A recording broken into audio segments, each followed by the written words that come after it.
Mama's Cool Planet brings you two bold, lifelong friends, Murr in bustling London town and Mishi in sunny California, with a bi-continental podcast on sustainable living, self-care, and the gloriously messy middle of life.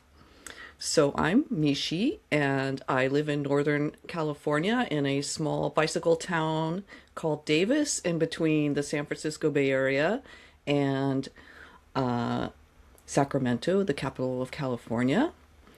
And I am a game developer, and I am a mother of Manga Monster, and I like food, and I'm building a nutrition app, and I have lived in many different places, and this is Mur.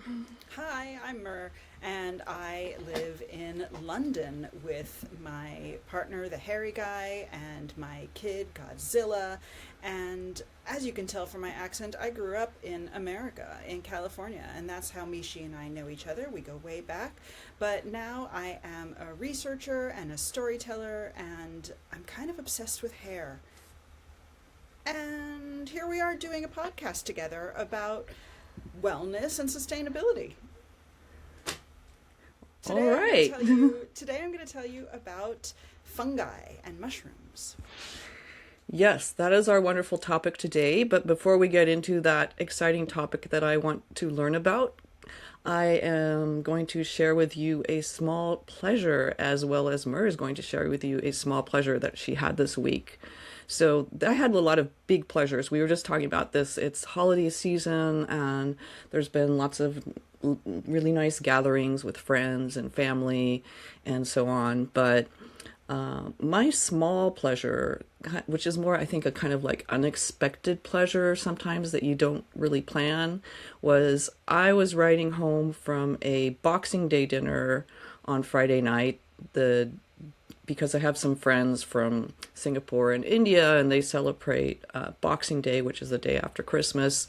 And it was late at night, and the stars were out in the middle of winter, and I was on my bike, and it was so beautiful, and I was singing this song that got stuck in my head because I've been doing a lot of cooking about parsley, sage, rosemary, and thyme, that old Simon and Garfunkel song, and just looking at the stars, and it was so beautiful, and I was really just enjoying that moment. So what small pleasure did you have? You know, I think that song goes way, way back before Simon and Garfunkel. I think it's like a medieval song or Renaissance song or something. Yeah, it almost felt kind of like solstice-y to me or something, the song, which is one of my favorite holiday moments, is the winter solstice. So, yeah. Yeah, I also had a lot of purposeful pleasures this, past couple of weeks with the holidays and everything. So it was a little bit challenging, tried to come up with a tiny pleasure, but I think I have to settle on Brussels sprouts. I love Brussels sprouts, and we got a nice batch of some from the British equivalent of a CSA, like our organic food box.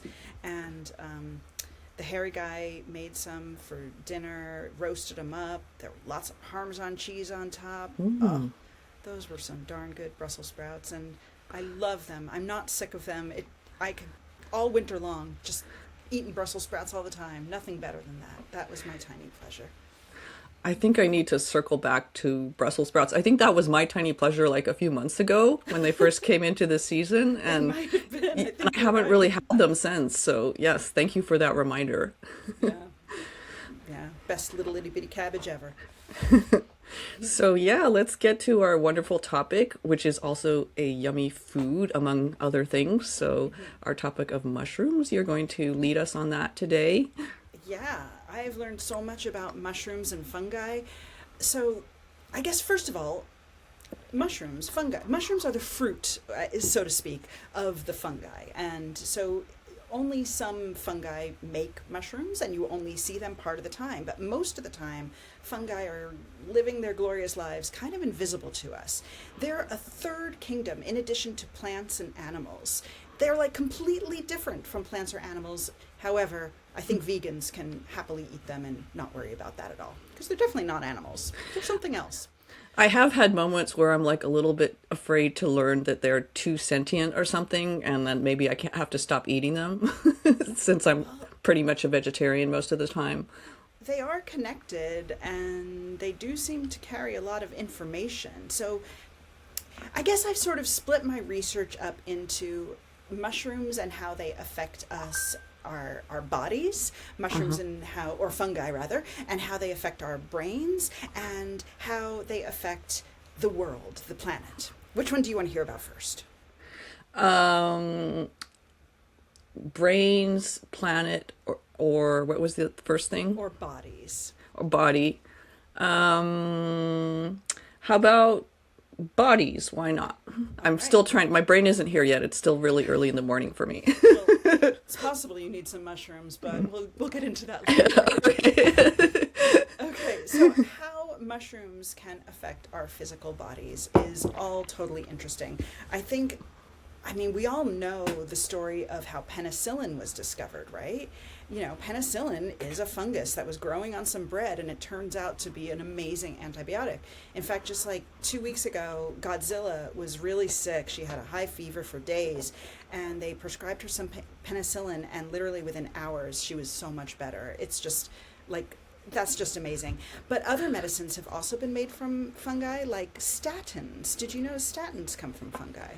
No, and also just a little synchronicity there. Manga Monster got such a bad cold that he also needed antibiotics this week. So, yeah, it's Yeah, that time of year. it is.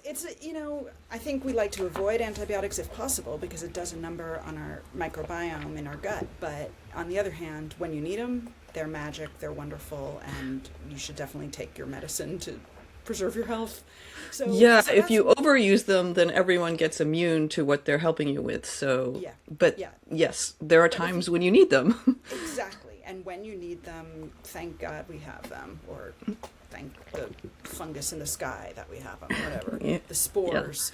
Um, okay, so that's one interesting thing about mushrooms and health. But I guess I want to go more to the delicious side of things Okay. and talk about that mushrooms. I remember when I was growing up, people thought they were kind of devoid of nutrition. They were kind of like the styrofoam of the semi-vegetable kingdom. But now we know so much more than that, and there's still way more to know because they've been understudied up until like maybe the last 20 or so years. Yeah, I So do remember when I first became a vegetarian way back when I was 15 and I loved mushrooms and people told me, "Oh, you're not going to get any nutrients from that. They have zero nutritional value, mushrooms." So things have changed, right? There's like yeah, all these mushroom teas and whatnot and but I don't really yeah. understand why. So I'm looking forward to learning a bit more about that today.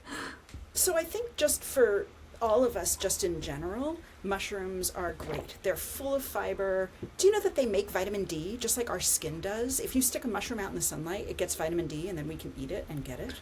Isn't that amazing? Oh, wow. I know. So there's no such thing as a bad edible mushroom, assuming you don't go and poison yourself with a So non-edible now that mushroom. it's winter time and there's not very much sunlight, we should eat lots of mushrooms that have been, well, I don't know if like, the commercial mushrooms you buy, if they grow them like in basements or if they grow them out in the sun. That would be next time I go to the farmer's market, I'm going to ask them about that, You whether should. I'm getting vitamin D or not when I eat my mushrooms. Yeah, because they do have to be exposed to the sun. I kind of think like, just like us, they get a suntan because like the white button mushrooms are exactly the same mushroom as portobello mushrooms or crimini mushrooms. Oh, They are the same. It's just that some of them have that brown skin that formed because of vitamin D and were allowed to get bigger. Um, oh wow, I had no idea. That's yeah, so cool.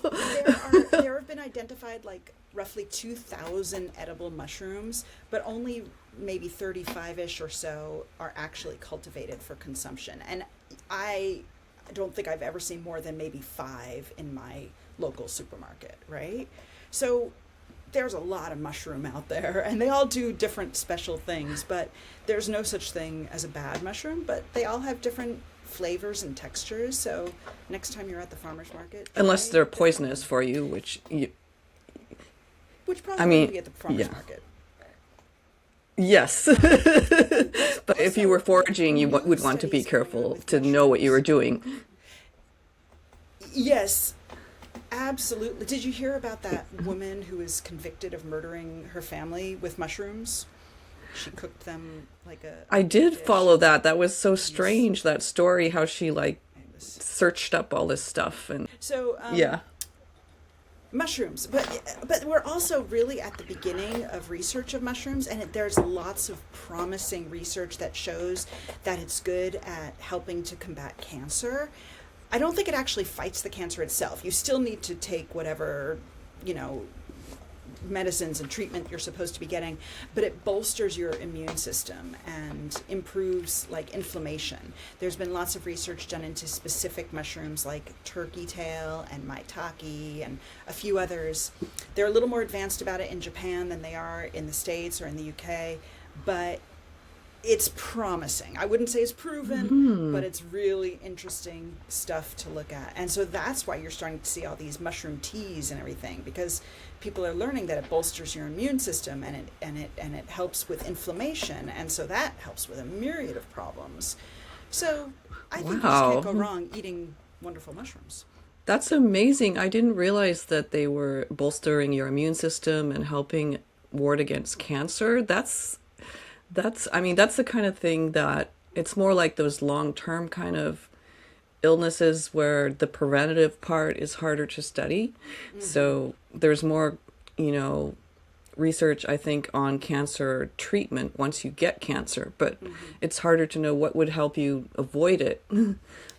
It's avoiding it, but it also bolsters the treatment. So while you're undergoing, you know, treatment against cancer, having a lot of these mushrooms, in particular, like I said, the ones that were studied were turkey tail and maitake. I feel like I'm missing one. And those go hand in hand with your cancer treatment, to help you cope with it better and to make it a better, stronger treatment, I suppose. Oh, that's amazing. Are maitake those little tiny one, like really cute ones with the small caps? No, that one's enoki. Oh, okay. I think so. The little skinny, the tall skinny ones. Yeah, Yeah, yeah, those are yeah. enoki. Yeah, I was trying to think when I was reading about like these 35 mushrooms that are regularly cultivated for eating, and the ones that I'm familiar with, not that many. So we have like the button mushrooms, the what's the portobellos, the Portobellos, crimini, those yes. are all the same ones, right? Yeah.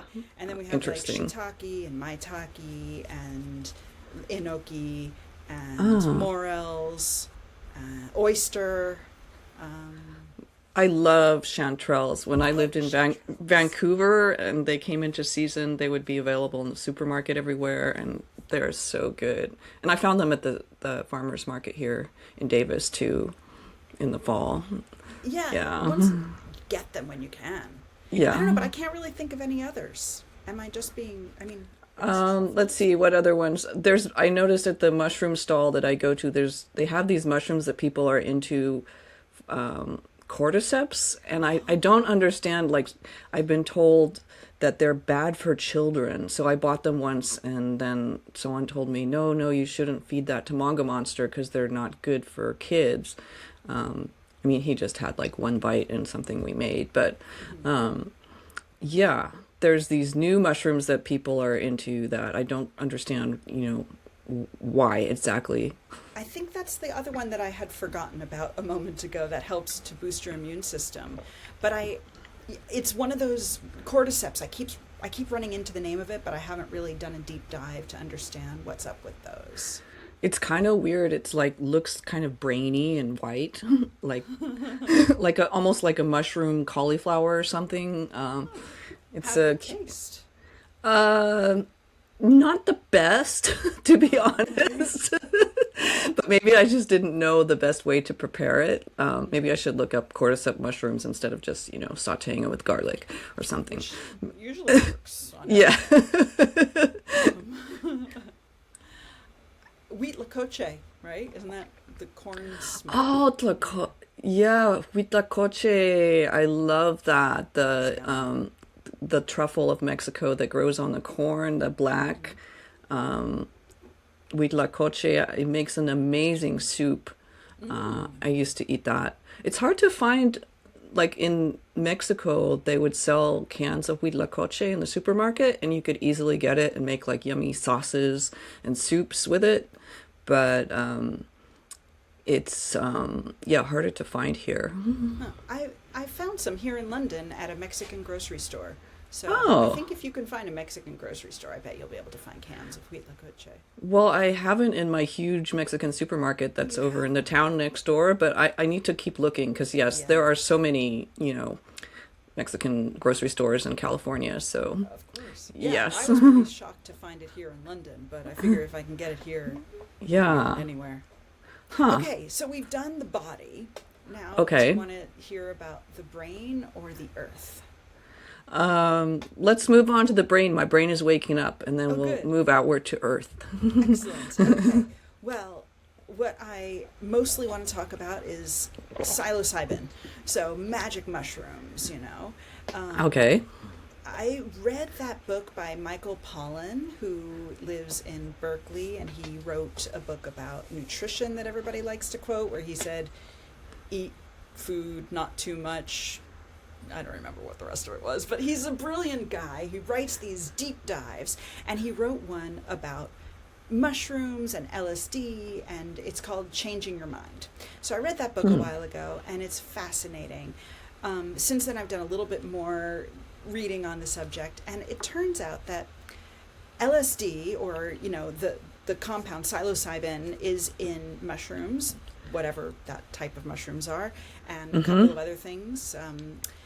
And when it first became known in the 1950s, it was really exciting in the field of psychology that people were using this as a potential way to treat all sorts of mental illnesses.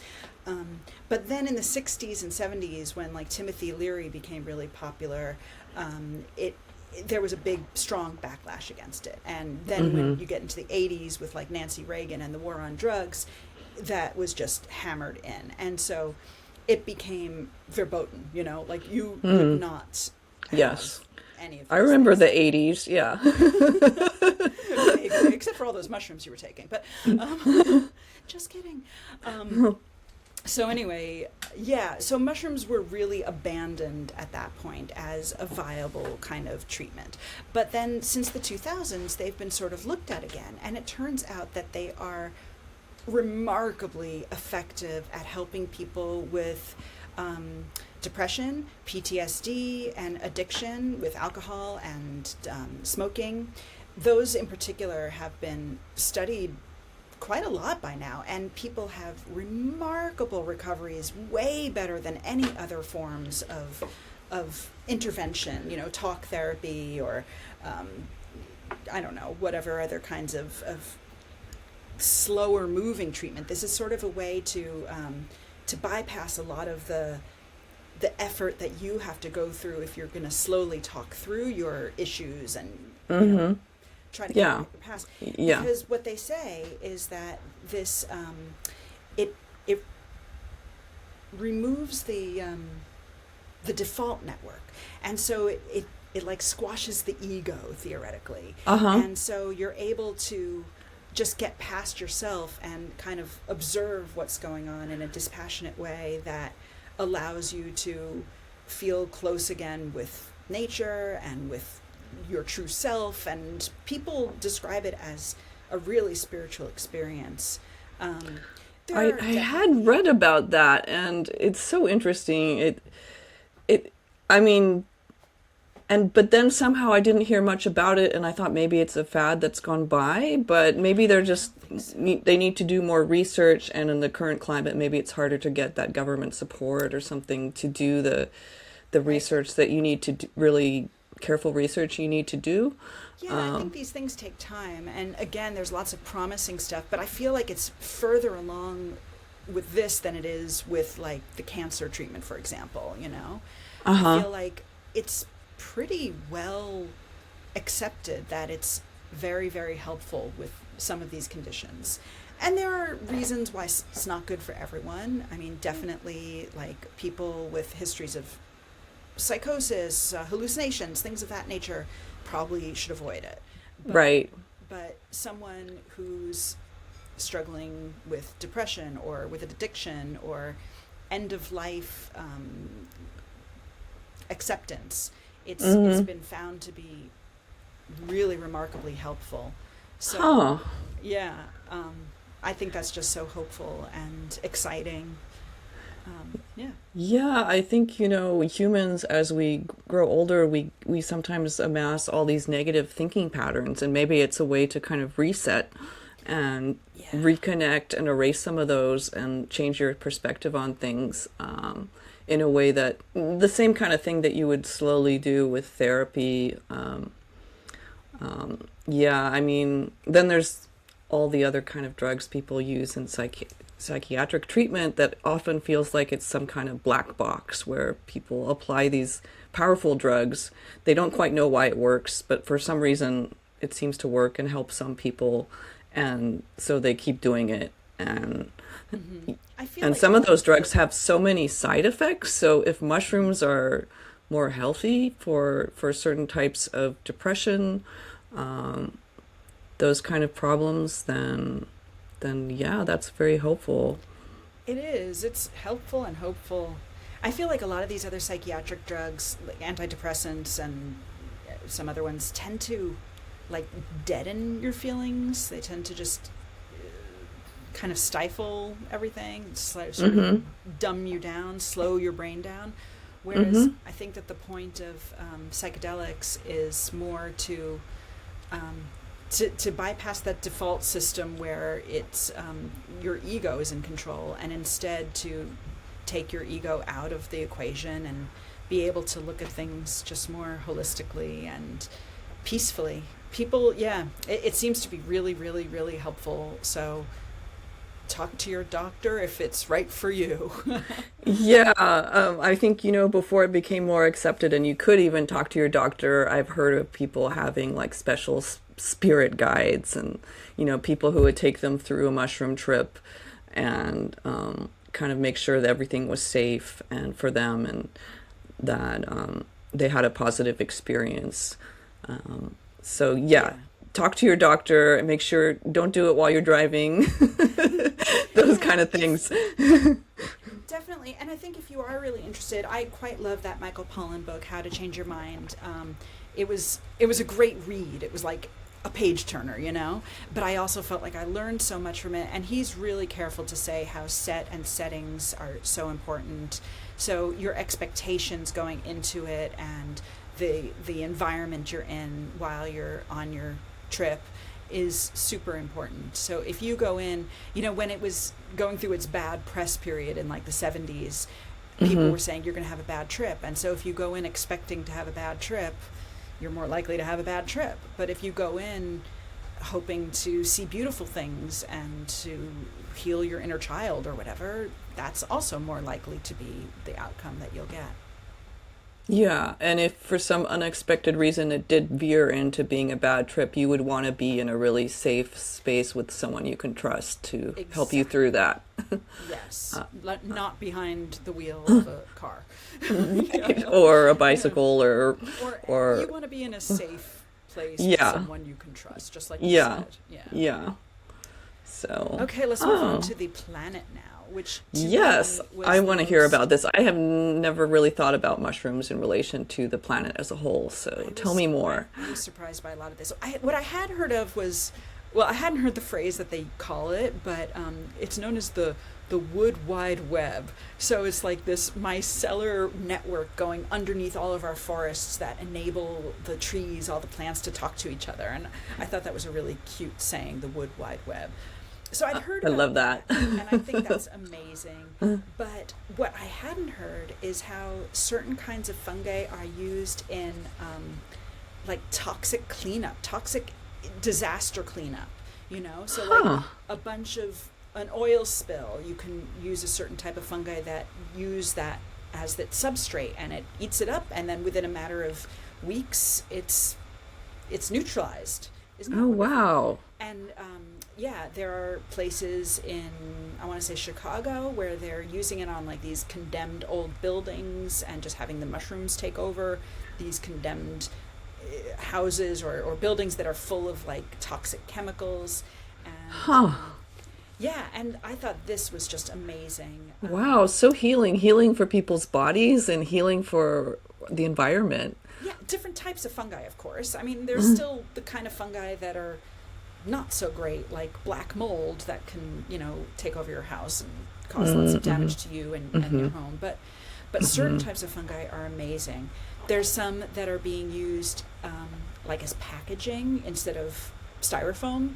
It's almost the same quality as styrofoam, but it's totally organic and biodegradable, and everything about it is perfectly natural. So I think that's wonderful.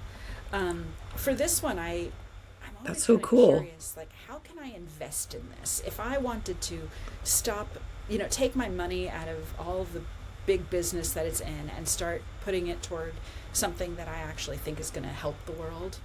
It turns out that everything I was able to find anyway, they're all startups who's working on these kinds of projects. I feel like mushroom science is so early stage that it's not yet been widespread. It's not yet something that we can invest in as just piddly little people. So Right. I mean, it tells me though this is the future. This is where it's going. Yeah, I remember in the Health. food episode, I was sharing some startups. I think I mentioned the optimized foods that uses mushrooms on agricultural byproducts to convert them into little spheres that you can eat. Yeah, right. There's another mushroom use. Yeah. That's so cool. Yeah, I mean, I think corn, like that. That's like some sort of a fungal fake meat kind of thing. It's really popular here in the UK, but I think I have it in the US too. Um, I've never tried yes. corn. Is it good? Have you tried it? Yeah, It's, yeah. yeah. I'm not really into fake meat so much. I Okay. just have like tofu and tempeh, but Uh-huh. it's kind of good, I guess, if you want to get like a chicken nugget that's not made of chicken. Right, right. For those kind of, like simulating those kind of fake meats that as a grown-up you might not be so interested in anyway. Exactly. Even if you ate Exactly. meat. Yes. But maybe good Um, for kids. that was pretty much my outline of what I learned, but That's yeah. so cool. So, wow. So mushrooms are good for you, for your body. Oh, you know what we haven't talked about is just deliciousness of them in general. Very much. Like I think mushrooms are one of my favorite foods. They're I so good. I really enjoy them. I remember one Thanksgiving where I made like a mushroom Wellington Mm. with a layer of chanterelles, and we mentioned wheat la coche. I think it's one of the best things out there for making a delicious sauce. And shiitake tempura, so good. And yeah, I can just, One of yeah. my favorite recipes is making like a pate out of mushrooms and walnuts and either tofu or boiled eggs, and you kind of grind it all up together in a food processor, and now you have pate like that you can happily serve to all of your fancy friends and pretend like it's, you know, some sort of French liver. That It's is wonderful. really yummy. I remember when you made that, and Hmm. it was, we put it on top of little pieces of bread like Spanish pinchos from Bilbao or something, and so good. Yeah. Yeah, when I slice it in the wrong way, Godzilla calls them slugs. She doesn't like eating them when they're slugs. Do you add like a little like port or something in there, or brandy or something to give it a I little? haven't, but that sounds good. I think mushrooms pair really nicely with alcohol sometimes, like, yeah, for cooking. I like to make a mushroom barley risotto. Mmm, yum. And also what you said earlier, just sauteing them with some garlic. You can't go wrong that way. Yes, so delicious. Um, I just always want to have mushrooms at least once a week, usually. Try Well, to, it's good for you. Keep it up because it will boost your immune system and give you vitamin D. And yeah, can't go wrong with mushrooms. yeah, I'm so happy to hear that one of my favorite foods is also good for me, because I used to think I was just like wasting nutritional value and just being self-indulgent when I ate mushrooms. So now I know that I'm also, you know, healing myself and warding against, cancer even. So, Yes. yeah. Keep up the good work. And that's all I have to tell you. Well, that was really amazing to learn all that about mushrooms, and um, I'm excited to eat more mushrooms. Me too. I think that might be on the menu for tonight. Okay, so do you have I guess maybe that's anything else you want to share before we move on to our intentions this week that we have? Um, no, I was just thinking, when can we do mushrooms together? I know. I think we missed an opportunity in college that we never. That was the right time to do it. Yeah, although we probably ate mushrooms together a lot. Yeah. I mean, personally for me, I probably would not choose to do mushrooms because the type of mental health issues I have would probably not, it might not be a wise choice. I'll do mushrooms and tell you all about it. But yeah, yes, yes, you can tell me whether it reset your view on the world and the universe, and suddenly you're like somehow able to deal with the current political climate so much better and all those things. I don't know if they do miracles. So, All right, shall we move on to our intention for the week? sure. Do you have one? No, I don't. I thought of what I wanted to share as my small pleasure this week, but I hadn't thought forward to what my intention is. I do feel like, well, I feel like I got a little bit caught up in carnal pleasure of all indulgent eating in the holidays, and I mean, it's so delicious. Everything I've been having, I hosted this Christmas dinner and made mushu vegetable pancakes with an optional roasted duck option that Wow. I eat poultry on special holiday occasions. The rest of the time I'm vegetarian or vegan. So anyway, I've just been, and then my sisters were here and we celebrated early Christmas and with my dad, and we had all these dinners, and people gave me a bunch of amazing truffle chocolates that I've been eating. And so it's been all these delicious, indulgent pleasures that I just want to kind of. I went to one concert that was like a solstice concert, and well, I guess I've also been taking care of Manga Monster, who was recovering from his really bad cold.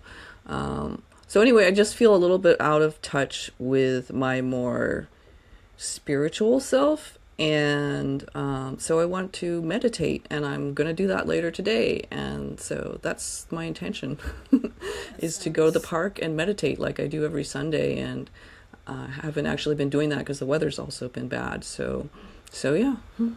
That sounds really healthy. Taking care of yourself. Yeah, taking Yeah. care of my mind and my connection, that kind of spiritual connection that also we were talking about that you might get with some help with from some mushrooms. You can also get there with some meditation. So yeah. Yeah. I've also been very indulgent this past week or so with the holidays. Godzilla and I built an epic gingerbread house. I mean, wow. So we're definitely going to Godzilla stomp all over it and eat it. So I don't think there's Yum. an end in sight for our indulgence quite yet. But I want to see this gingerbread house. I'll send you a link. Okay. It's really amazing. I have to say, we outdid ourselves.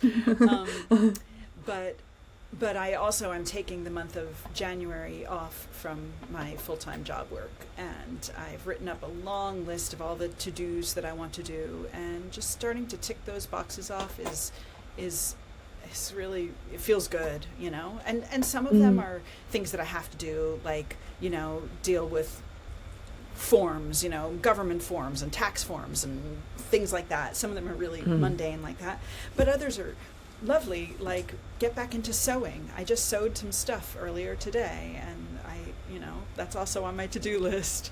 Look through a microscope is another one on my to-do list. I can't wait to go into my garden and try to find some tardigrades.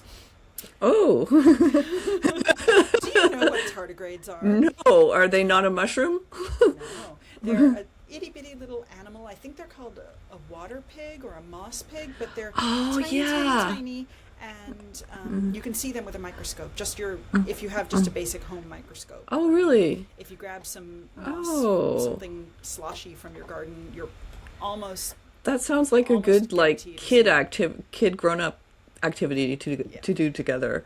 I used to do it a lot with Godzilla, these kinds of things, but she's outgrown it. But I haven't. And I've decided looking through a microscope is one of my to-dos during January. So basically, yeah, that's it. Ticking off all the items on my to-do list, which I have spent a lot of time crafting to its, completion. Sounds great. I want you to have time to follow through on your curiosity about all these things. Thank you. Having a bit of time off from work is really healing. I wish I could afford to do it more. Okay. Well, I think that's it for Hot Mama's Cool Planet. And I think we're good to go. Everyone have a good week. Enjoy the end of the year and have a happy new one. And eat lots of mushrooms. Eat lots and lots of mushrooms. All right. See you in 2026. Bye.